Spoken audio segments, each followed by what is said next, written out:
This video is for educational and entertainment use only.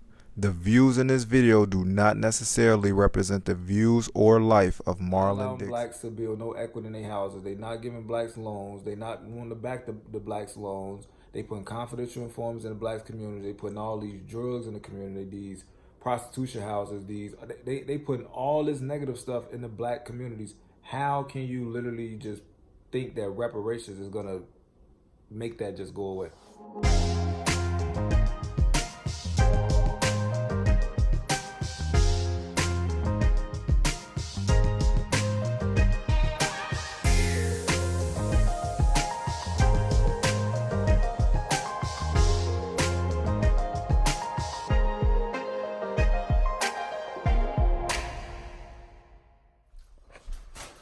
So I'm a tad bit early today.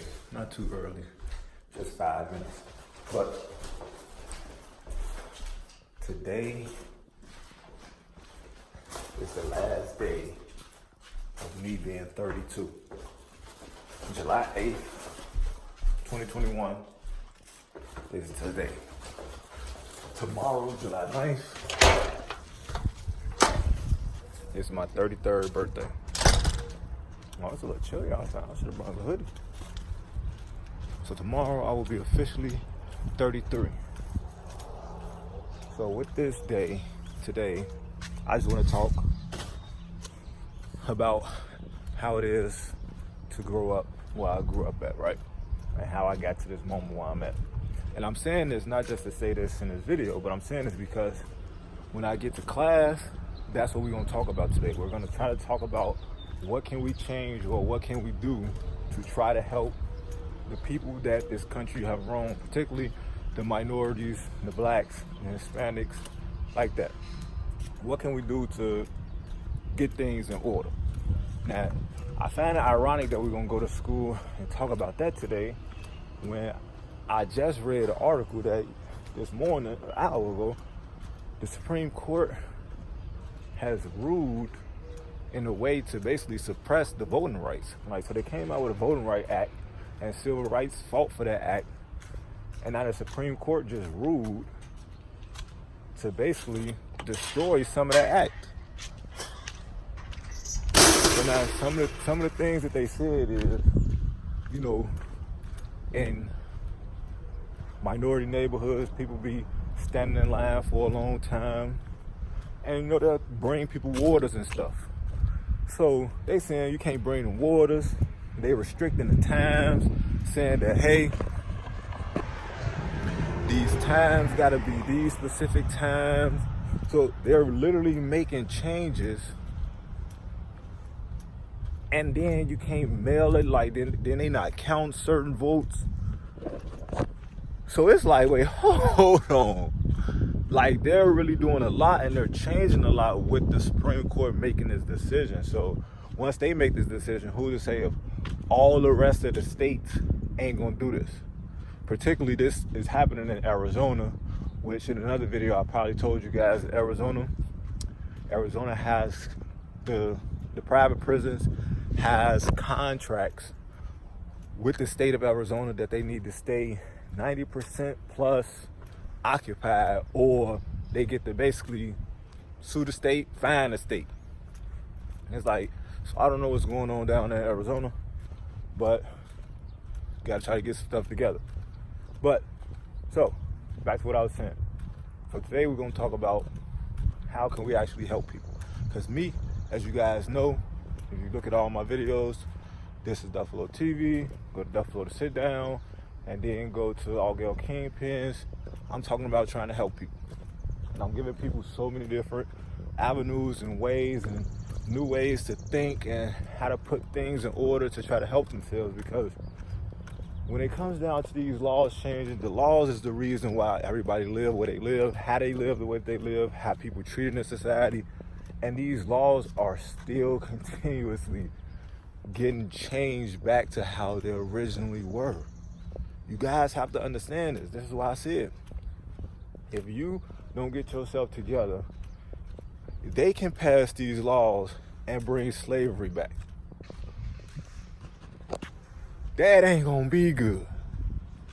So I try to tell y'all this early so y'all can be prepared for it and prepare yourself and try to get yourself together.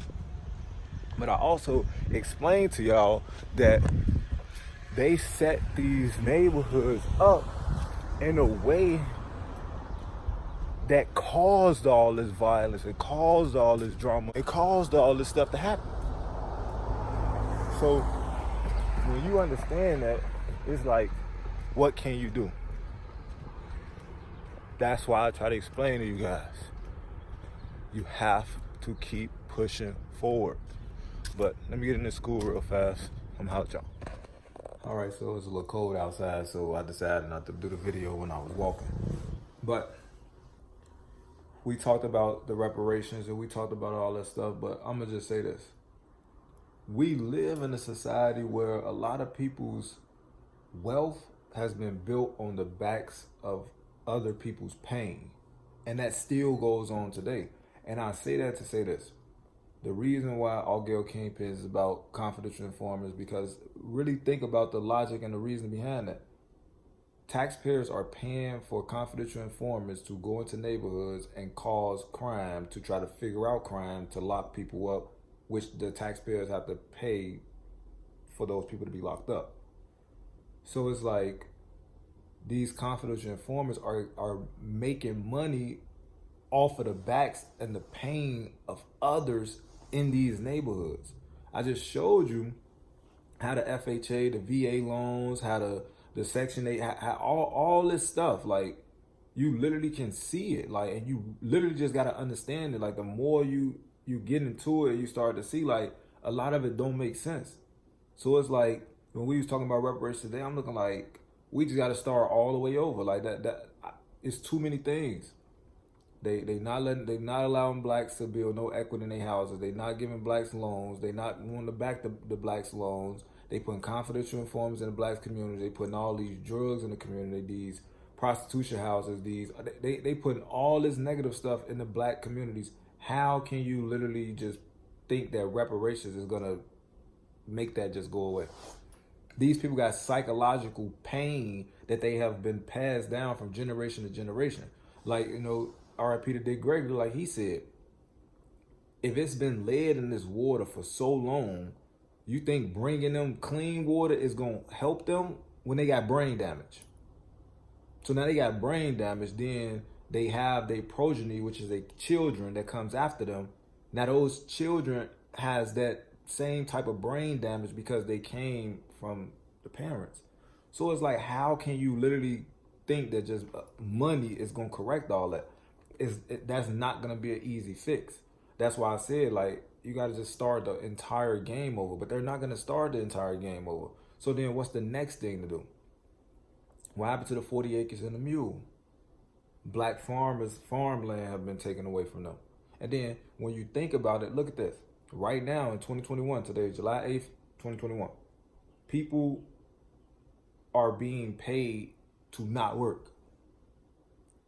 Farmers are being paid to not farm. So if capitalism is based on productivity, why are we paying people to not do nothing? That makes no sense. And if we was able to pay all these people to not do nothing, and we was able to do all these stimulus checks, why wasn't reparations been given to blacks? If this money just being floated out into the air. So let's really think about this stuff logically, but that's the hard part. I have trouble and struggles with talking with a lot of black people that's similar to me and come from areas that I come from, because they don't know what I know, so they can't think how I think. And I don't push that to the side, and I don't like down them or any of that because they don't think how I think. It's just, it's hard when you're trying to get them to understand, like, hey, we can be better by doing this, and this. But because they don't understand why, they're more likely, I don't want to do that. And it's like, well, what you want to do? Oh, I just want the money. Like, we eventually gonna get to the money, but we gotta fix all this stuff first. No, I just want the money. But your mind still gonna mess up, man. Look, my mind ain't messed up. I want the money. Everything out here you gotta buy. Everything out here you got. And that's the thing about reparations. Blacks don't understand what to do with the money except spend it. So that's why I said, like, if you don't understand that the whites own a lot of 95+% of the corporations that's running everything, when you're given this money, even though the taxpayers is gonna pay for it, which is you already anyway, so you're gonna basically give yourself the money. And when you give yourself the money, who are you gonna give the money to? You're gonna give it right back to the same people that just gave it to you, right? That's what you're gonna do. So you don't understand that. And I give this right here in this video. Everybody's got these $1,200, these $600, and these $1,400 checks. So 14 plus the 6, that's 2,000 plus 12, that's $3,200. If, let me do the math. Let's say it's 10,000 of us in the hood. 130. 10,000 of us. Let's say it's 10,000 of us, and we all, because you know kids got them checks too. So that's 3,200, and we're gonna times that by 10,000. That's $32 million. They just gave the hood $32 million. Did you think that everybody in the hood gonna say, let's go put all this in a pot together and then let's go build? No, everybody got their checks and went and got clothes, shoes, paid down this bill, paid down this debt, paid rent, like all this stuff. When the reality, if we'd have been thinking as a people rather than individuals, how we are thinking, that's just 10,000 of us together. That's 32 million. We could have did so much with that 32 million, and you wouldn't even have to pay rent. Because guess what? That 32 million, we could have bought land. We could have got houses built. We could have got roads built. We could have opened up so much stuff where you literally could have had your own town. Down there by Atlanta and stuff, they down there selling acres of land for $200,000, $300,000. 100 acres for $200,000, $300,000, but you got to basically cut down all the trees and do 32 million. You'd have made do all that. Nope. We don't have nobody in the community trying to push the community together. We have a lot of grown men and a lot of grown women in the community that study sending the next generation off over and over and over and over. This is why I talk about confidential informers, because they're in the community and this is what they're doing. They're getting paid. This is a job. When you have a job, you do your job to get paid. So if your job is to cause chaos in this community, if you don't cause chaos, you get fired. So therefore, you got to send off this generation. You got to send off that generation. And that's how you get paid. So you looking so good in the hood, but the whole time you fucking the hood up. These are the type of conversations nobody like to have. Why? Because there's so many people in the world that's getting paid to do this. I told y'all earlier, Arizona is not the only state that has a contract with these private prisons to keep their occupancy at 90% or better. A lot of these states have that. So if they have contracts, a contract is a business agreement, you guys, to have this jail 90% or better filled, or I get to sue you or fine you, which is also going to come from the taxpayers of the city. So the taxpayers of the city paying for the people to be in jail. And if it ain't enough of them in jail, the taxpayers going to have to pay because it ain't enough people in jail. That's what I'm saying. Because of the food you eat, the drugs you do, the drinking you do, your sleep deprivation, your stress, because of all this stuff in the community, we're unable to think clearly. So me, myself, I understand that. That's why I take myself away from the hood, because when I'm out there, I have to think about all these things when I'm in that environment. But when I get away from that environment, you hear that? You can hear a plane. There's no one near my house. You can hear a plane. It's quiet. I get to learn. I get to think through this stuff and then bring this information to you guys. I can't force this upon you. I can't make you listen to this. I can only hope that you will end up listening to it. That's the only thing that I can do. Hope that you do. And that's what I do. I hope that you guys literally listen to this stuff. That's why I put all this information together and make it so easy for you guys to be able to break it down. I spoon feed it to you and I show you, hey, go look at this, so you can understand this. I'm not telling you what conclusion to come to. I'm showing you what conclusion I came to and what references and research or acts or any bills, that ordinances, whatever been passed, this is what this stuff is meaning. $32 million just went through the hood. 10,000 of us out there. We have nothing to show for it. So if they gave all us $3,200, 10,000 was all us 3,200, and that's 32 million. We just showed them what we would do with the money. We literally just showed them this as an experiment. Just showed them what we would do with the money, which is what we're gonna buy clothes. We gonna get new cars. We gonna go do we gonna do all drink and we gonna chill. We gonna smoke. We just gonna be like, man, we got some money to do something now. When in reality, we could have put all that money together and we would have never needed nothing again. But they know that we don't think. They know that. Why do you think they kept us from learning? Why do you think they told? Why do you think you got beat or killed or hung for trying to educate yourself? Why do you think in the hood it's bad to be a nerd? You looked at it as bad. Oh, you smart? Oh, you a nerd? You a nerd? Ah, you a nerd? Like, wait, hold on. You laughing at me because I'm smart? That's the psychology that we have. So that's why I said I got all Gil King pens. I got Duffalo to sit down, and this Duffalo TV. I got all this stuff as me being myself, a black male from a real hood, though, like a real hood.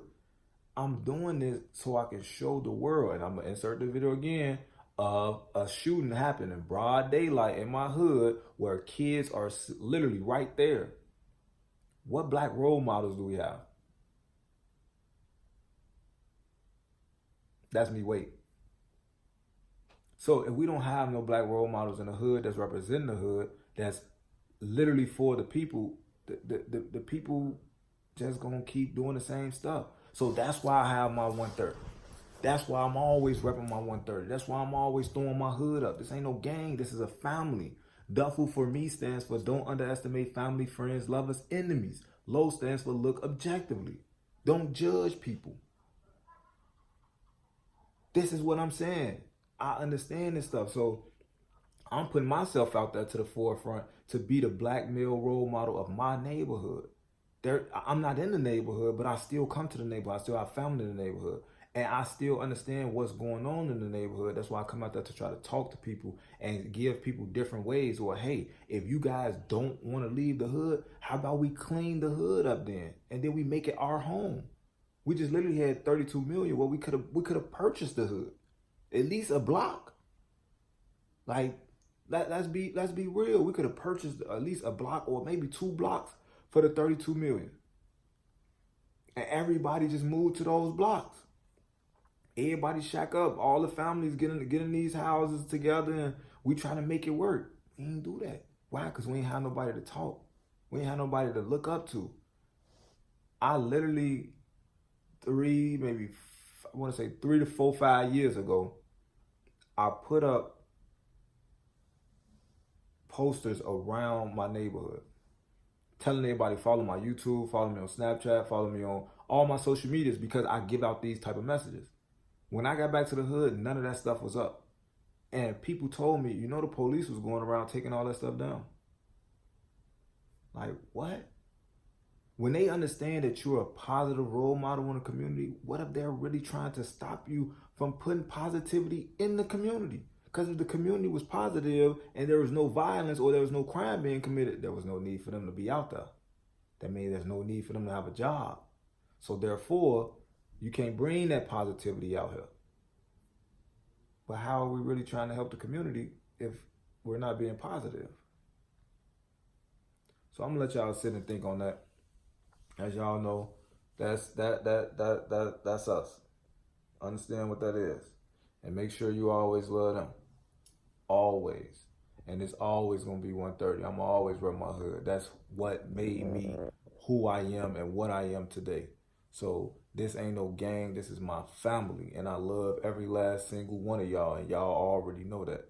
So let's do better. Let's get better. Hopefully I reach some of you guys to hold this type of conversation, this knowledge in your head. And let's try to put something together to make sure everybody is good, man. That's all I got to say. This video is for educational and entertainment use only. The views in this video do not necessarily represent the views or life of Marlon Dixon.